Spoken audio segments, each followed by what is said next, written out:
യാക്കോബായ വിഭാഗത്തിന്റെ നിയന്ത്രണത്തിലുള്ള 6 പള്ളികൾ ഓർത്തഡോക്സ് വിഭാഗത്തിന് കൈമാറാൻ സുപ്രീം കോടതി ഉത്തരവിട്ടു. സെമിത്തേരി ഉൾപ്പെടെയുള്ള പൊതു സംവിധാനങ്ങളിൽ എല്ലാ വിശ്വാസികൾക്കും അവകാശമുണ്ടെന്ന് കോടതി വ്യക്തമാക്കി. പള്ളികളുടെ ഭരണം കൈമാറിയെന്ന സത്യവാങ്മൂലം 2 ആഴ്ചയ്ക്കുള്ളിൽ യാക്കോബായ സഭ സുപ്രീം കോടതിക്ക് കൈമാറണം. അതേസമയം പള്ളികളുടെ ഭരണം ഏറ്റെടുക്കാൻ പോലീസിനെ അയച്ച സംസ്ഥാന സർക്കാരിനെ സുപ്രീം കോടതി രൂക്ഷമായി വിമർശിച്ചു.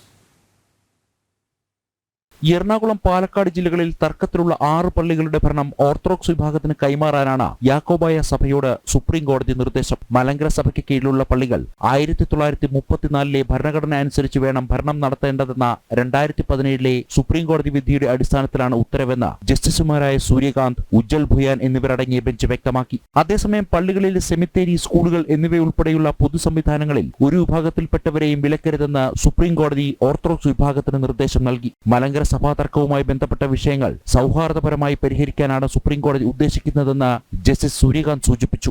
എന്നാൽ തർക്കത്തിലുള്ള പള്ളികളുടെ ഭരണം ഏറ്റെടുക്കാൻ പോലീസിനെ അയച്ച സംസ്ഥാന സർക്കാരിനെ സുപ്രീം കോടതി വിമർശിച്ചു.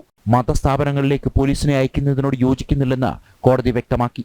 സർക്കാർ ഭരണം ഏറ്റെടുത്ത് നൽകണമെന്ന് ആവശ്യപ്പെടുന്നവർ പള്ളികളുടെ കണക്കുകൾ കൂടി സർക്കാരിനെ ഏൽപ്പിക്കാൻ തയ്യാറാകണമെന്നും സുപ്രീം കോടതി അഭിപ്രായപ്പെട്ടു. തർക്കത്തിലുള്ള പള്ളികളുടെ ഭരണം ഏറ്റെടുത്ത് നൽകാത്തതിനെതിരെ മുൻ chief secretary doctor V Venu, police മേധാവി, അഡീഷണൽ ചീഫ് സെക്രട്ടറി, കളക്ടർമാർ അടക്കമുള്ള ഉദ്യോഗസ്ഥർക്കെതിരെ ഹൈക്കോടതി സ്വീകരിച്ച കോടതിയലക്ഷ്യ നടപടിയിൽ നേരിട്ട് ഹാജരാകുന്നതിൽ നിന്ന് ഉദ്യോഗസ്ഥരെ സുപ്രീം കോടതി ഒഴിവാക്കി.